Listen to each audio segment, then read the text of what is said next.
नमस्कार दोस्तों, आप सभी का स्वागत है हमारे अपने channel S Mishra ji take में। तो दोस्तों, आज हम बात करने वाले हैं पदार्थ की अवस्थाओं के बारे में, जिसमें हम सब पदार्थ की अवस्थाएं पढ़ेंगे और प्रीवियस ईयर क्वेश्चंस को भी कवर करेंगे। तो दोस्तों, वीडियो को अंत तक ज़रूर देखना ताकि आपको पदार्थ की अवस्थाएं चैप्टर में कोई भी त्रुटि ना रह जाए। तो चलिए शुरू करते हैं। सबसे पहले हम जान लेते हैं कि रसायन विज्ञान आखिर होती क्या है। रसायन विज्ञान वह विज्ञान है जिसमें पदार्थ के संगठन, संरचना और गुण और उनके परिवर्तनों का अध्ययन किया जाता है। पदार्थ के गुण और परिवर्तनों का अध्ययन करने वाला विज्ञान ही रसायन विज्ञान होता है। यह विज्ञान की एक शाखा है। इसमें पदार्थ और उससे जुड़े बदलावों का अध्ययन किया जाता है। इसमें परमाणु, अणु, अभिक्रिया आदि शामिल होती हैं। जो रसायन विज्ञान होती है उसी में तो आप अनेक परमाणु, अणु और अभिक्रियाओं के विषय में पढ़ते हैं, वही रसायन विज्ञान है। और आधुनिक रसायन के विज्ञान के जनक एंटोनी लेवोजियर को माना जाता है। रसायन विज्ञान के 3 पार्ट होते हैं: भौतिक रसायन, कार्बनिक रसायन और अकार्बनिक रसायन। भौतिक रसायन जिसमें रसायन के कुछ विस्फोट वगैरह सब इस सब के विषय में पढ़ा जाता है। कार्बनिक जिसमें कार्बन में उपस्थित तत्वों को पढ़ा जाता है और अकार्बनिक कार्बनहीन तत्वों को पढ़ा जाता है। केमी शब्द मिस्र का प्राचीन नाम हुआ करता था और रसायन विज्ञान का विकास उसी शब्द पर आधारित माना जाता है। रसायन विज्ञान जो शब्द है वो केमी शब्द से शुरुआत हुआ था और जो कि केमी शब्द जो है वो मिस्र अरब देशों का प्राचीन नाम हुआ करता था। रसायन विज्ञान की उत्पत्ति अल्केमी शब्द से मानी जाती है। समझ में आया? अब हम पढ़ते हैं पदार्थ या द्रव्य के बारे में। ब्रह्मांड जो है ना वो 2 अवयवों से मिलकर बना है, द्रव्य तथा ऊर्जा। वे सभी वस्तुएं जो स्थान घेरती हैं, जिनमें भार होता है तथा जिनका ज्ञान हम अपनी 5 ज्ञान इंद्रियों द्वारा कर सकते हैं, द्रव्य कहलाती है। मतलब जो पृथ्वी में जितनी चीज़ें उपस्थित हैं सभी किसी न किसी प्रकार की द्रव्य हैं, जिनको हम अपनी आँखों से देख सकते हैं। जिस बल से पृथ्वी किसी वस्तु को अपनी ओर आकर्षित करती है उसे वस्तु का भार कहते हैं। मतलब जैसे इस कुर्सी का भार क्या है? इस कुर्सी को पृथ्वी जितने बल से अपनी ओर आकर्षित कर रही है वही इस कुर्सी का भार होगा। तो आशा करती हूँ ये समझ में आ गया होगा। आगे क्या लिखा है? इसका मान पृथ्वी के भिन्न भिन्न स्थानों पर अलग अलग होता है। जो भार होता है ना वो एक ही वस्तु को अगर अलग अलग जगह रख दिया जाए तो उसका भार अलग अलग हो जाएगा, परंतु किसी वस्तु में विद्यमान द्रव्य के कुल परिमाण को उस वस्तु का द्रव्यमान कहते हैं। द्रव्यमान को संहति या मात्रा भी कहते हैं। द्रव्यमान क्या होता है? जैसे किसी वस्तु का वेट किया जाता है कि व्यक्ति का भार है 55 किलो, तो वो सब द्रव्यमान होता है। मित्रों, अब हमने द्रव्य की क्या होता है ये सब तो पढ़ लिया। अब हम उसकी अवस्थाओं के भी बारे में भी थोड़ा जानकारी ले लेते हैं। तो द्रव्य की 5 अवस्थाएं होती हैं। पहली ठोस अवस्था, जिसे सॉलिड स्टेट बोलते हैं। द्रव्य की वह अवस्था जिसमें उसका आकार तथा आयतन दोनों निश्चित होते हैं, ठोस अवस्था कहलाती है। उदाहरण के लिए लकड़ी, पत्थर, लोहा आदि। दोस्तों, इन्हें हम देख सकते हैं कि जिस जगह हम रखेंगे सब जगह वो एक ही रूप में मिलती हैं, अर्थात इनका आकार भी निश्चित होता है और आयतन भी निश्चित होता है, तो वो ठोस अवस्था होती है। अगली है द्रव अवस्था, जिसे लिक्विड स्टेट बोलते हैं। द्रव की वह अवस्था जिसमें आकार, उसका आयतन तो निश्चित होता है लेकिन आकार निश्चित नहीं होता, द्रव अवस्था कहलाती है। उदाहरण के लिए जल, दूध, तेल, पारा, ग्लिसरीन आदि। देखिए, जल को अगर हम नाप कर कहीं भी रखें तो वो उसका आयतन तो निश्चित रहेगा परंतु वह बह जाता है, मतलब उसका आकार निश्चित नहीं होता। ठीक है दोस्तों, यह अवस्था द्रव अवस्था कहलाती है। तीसरी है गैस अवस्था, गैस स्टेट। द्रव्य की वह अवस्था जिसमें उसका आकार तथा आयतन दोनों ही निश्चित नहीं होते, गैस की अवस्था कहलाती है। गैस की अवस्था को गैस स्टेट भी कहते हैं। यह जिस पात्र में रखी जाती है उसी का आकार व आयतन ग्रहण कर लेती है, जैसे कि वायु, हाइड्रोजन, नाइट्रोजन, ऑक्सीजन आदि। आप देखते हैं कि अगर आपने किसी भी वायु को तो चलिए छोड़िए ही, हाइड्रोजन को जैसे आपने एक ग्लास में रखा तो वह उसी का आकार निश्चित कर लेती है, मतलब पूरे बर्तन में फैल जाती है। इसमें आप उदाहरण देख सकते हैं कि सॉलिड जो होता है उसका आकार एवं आयतन दोनों ही निश्चित है, जिसमें सोना है, और लिक्विड लिक्विड है, इसका आयतन तो निश्चित होता है परंतु आकार अनिश्चित होता है। गैस, जिसका आयतन एवं आकार दोनों ही निश्चित नहीं होते हैं। ठीक है, आशा करती हूँ समझ में आ गया हो। द्रव्य की चौथी अवस्था होती है प्लाज्मा।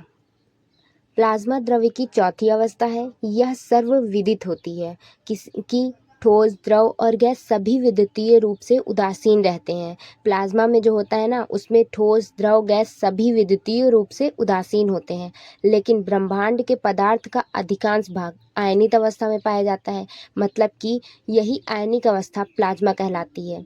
ब्रह्मांड के पदार्थ का अधिकांश भाग आयनिक अवस्था में पाया जाता है। मतलब उसमें दो आयन होते हैं, धन आयन तथा ऋण आयन। वही अवस्था प्लाज्मा होती है। प्लाज्मा का उपयोग इलेक्ट्रॉनिक संयंत्रों के कारण निरंतर बढ़ता जा रहा है। जो प्लाज्मा का उपयोग है ना, इलेक्ट्रॉनिक जो संयंत्र होते हैं उसके कारण बहुत बढ़ता जा रहा है। इसका प्रयोग ऊष्मानाभिकीय शक्ति तथा विद्युतीय शक्ति के लिए किया जा सकता है। जैसा कि प्लाज्मा के कारण सूर्य तथा तारों में चमक भी होती है। सूर्य तथा तारों में चमक कैसे होती है? प्लाज्मा के कारण। यह प्रश्न आपका पेपर में पूछा जा सकता है और कई बार पूछा भी गया है। भौतिकी की वह शाखा जो विद्युत उत्पादन के लिए प्लाज्मा का अध्ययन करती है मैग्नेटो हाइड्रो गतिकी कहलाती है। यह भी प्रश्न पूछा गया है, इसलिए आप इसको याद कर लीजिए। फ्लोरोसेंट ट्यूब तथा नियॉन बल्ब में भी प्लाज्मा का उपयोग होता है। जो फ्लोरोसेंट ट्यूब तथा नियॉन बल्ब में होते हैं ना, उसमें भी प्लाज्मा का यूज होता है। जैसा कि आप इस चित्र में देख सकते हैं कि इस सूर्य में चमक कैसे होती है, तो सूर्य में चमक प्लाज्मा के कारण होती है। अगली अवस्था है बोस आइंस्टीन कंडेंसेट। द्रव्य की पांचवी ज्ञात अवस्था है। यह भी ताप तथा दाब की विशिष्ट परिस्थितियों के अंतर्गत देखी जा सकती है। दोस्तों, यह जो अवस्था है ना, बोस आइंस्टीन कंडेंसेट, इसके विषय में कभी भी किसी भी एग्जाम में ज़्यादातर पूछा नहीं जाता है, इसीलिए मैंने आपको विस्तार से नहीं बताया। अगर आप चाहते हैं कि इसको भी विस्तार से बताऊं तो आप कमेंट में ज़रूर डालिएगा। मैंने कुछ फ़ोटोज़ भी डाली हैं इसमें कि सॉलिड अवस्था में क्या क्या होता है। जो बर्फ़ है और जो पत्थर है वो सॉलिड स्टेट में होता है, ठोस अवस्था में होता है। और जो पानी, दूध, ये सब लिक्विड अवस्था में मतलब कि द्रव अवस्था में होते हैं। और जो नाइट्रोजन, पैराशूट वगैरह जो होते हैं उसमें गैस अवस्था में होते हैं। और जो सूर्य तथा तारों में चमक होती है वो प्लाज्मा की वजह से होती है। दोस्तों, जो जल होता है ना, वो एकमात्र ऐसा पदार्थ है जो तीनों अवस्थाओं में पाया जाता है। 0 डिग्री सेल्सियस पर जल ठोसी अवस्था में अर्थात बर्फ के रूप में पाया जाता है। और 0 से 100 डिग्री सेल्सियस के बीच में लिक्विड यानी कि द्रव अवस्था में पाया जाता है। और 100 डिग्री सेल्सियस पर गैसीय अवस्था में पाया जाता है। ठीक है दोस्तों, वाष्प के रूप में पाया जाता है। तो अगर आपके क्वेश्चन आए एग्जाम में कि कौन सा ऐसा पदार्थ है जो तीनों अवस्था में पाया जाता है, तो उसका उत्तर जल होगा। अब आप इस चित्र में देख सकते हैं कि अवस्था परिवर्तन कैसे होता है। ठोस को अगर हम गर्म करेंगे तो द्रव में परिवर्तित होता है और फिर द्रव को गर्म करेंगे तो गैस में परिवर्तित हो जाता है। इसी प्रकार फिर अगर उल्टा हम करना चाहें तो गैस को ठंडा करने पर द्रव प्राप्त होता है और द्रव को ठंडा करने पर ठोस प्राप्त होता है। आशा करती हूँ यह भी आपके समझ में आ गया होगा। अब हम पढ़ लेते हैं पदार्थों की तीनों अवस्थाओं का तुलनात्मक अध्ययन। दोस्तों, यह इन सभी से इन छहों से एक क्वेश्चन तो ज़रूर से ज़रूर हर एक एग्ज़ाम में फंसता ही फंसता है, इसलिए आप इसको तैयार कर लें तो आपके लिए ज़्यादा अच्छा होगा। जो घनत्व होता है, डेंसिटी होती है, वो ठोस में सबसे ज़्यादा होता है, फिर द्रव में होता है और फिर गैस में होता है।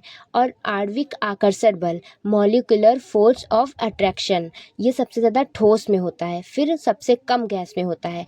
अंतराणुक स्थान जो होता है वो गैस में सबसे अधिक होता है लेकिन ठोस में सबसे कम होता है। और आगे और जो प्रसार होता है ना, एक्सपेंशन, वो सबसे ज़्यादा गैस में होता है और सबसे कम ठोस में होता है। दोस्तों, आप देख सकते हैं ना कि जो गैस के अणु होते हैं वो दूर दूर फैले हुए होते हैं, उनके मध्य जो टक्कर होती है वो पूर्णतः प्रत्यास्थ होती है, तो उनके मध्य स्थान भी बहुत होगा और प्रसार भी बहुत होगा।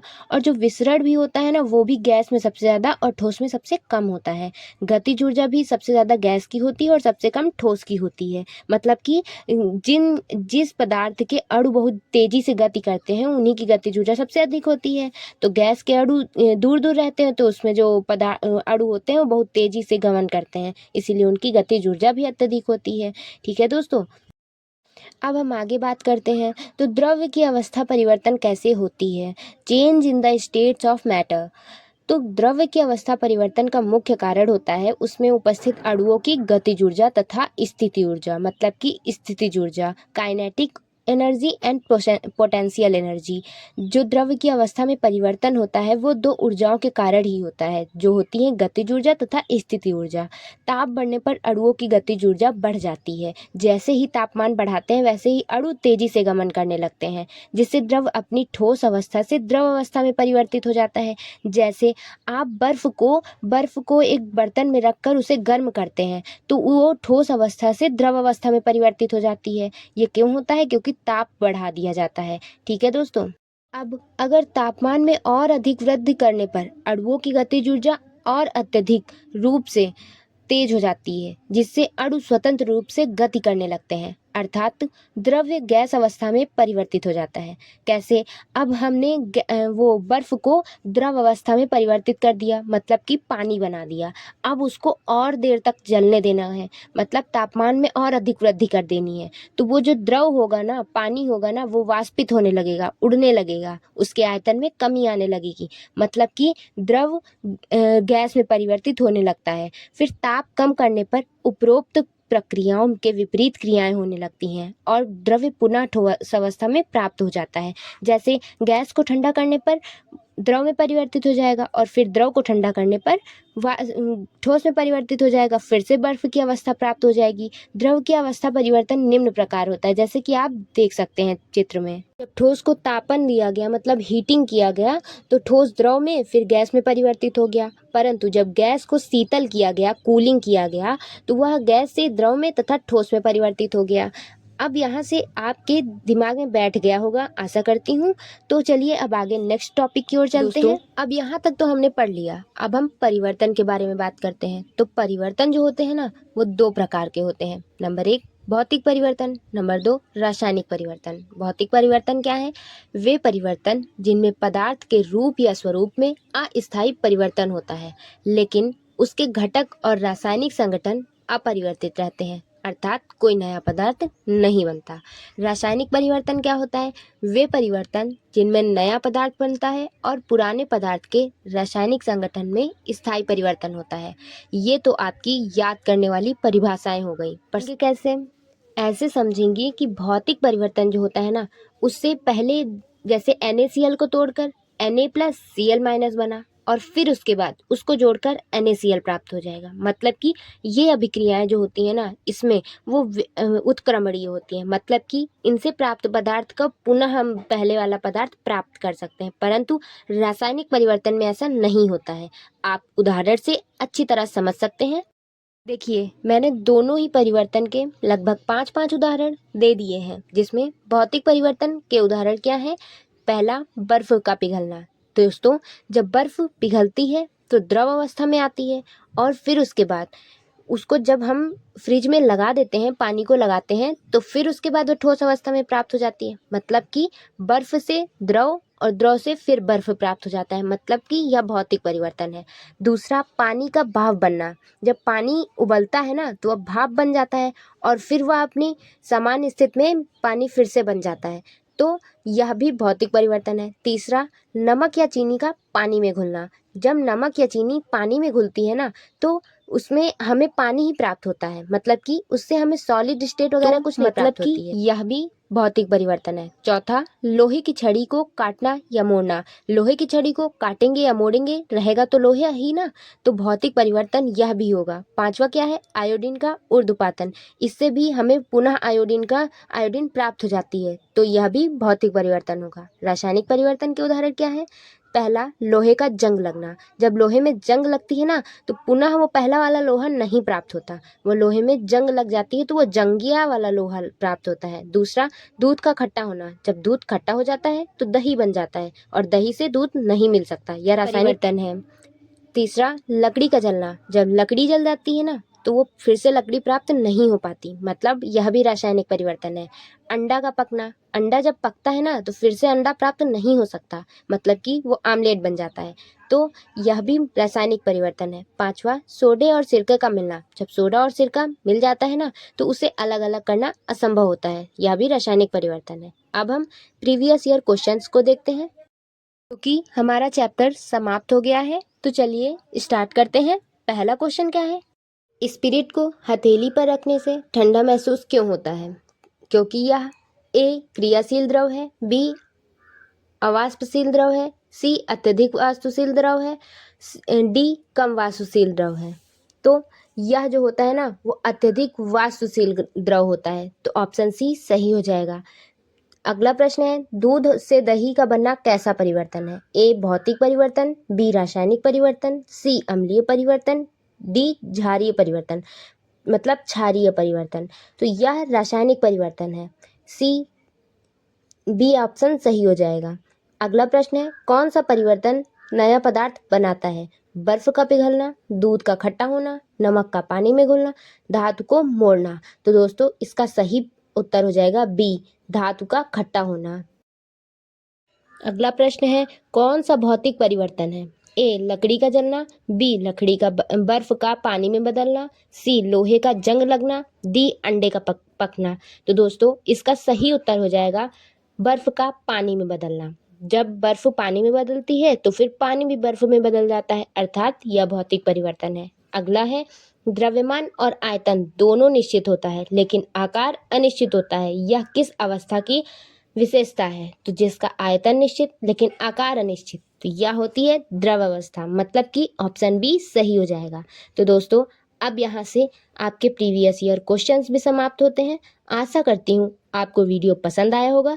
अगर वीडियो पसंद आया तो लाइक शेयर एंड सब्सक्राइब करना ना भूलें, और शेयर तो ज़रूर ही करना जो दोस्त आपके कंपटीशन या फिर बोर्ड एग्ज़ाम की तैयारी कर रहे हैं उनके साथ। तो तब तक के लिए नमस्कार।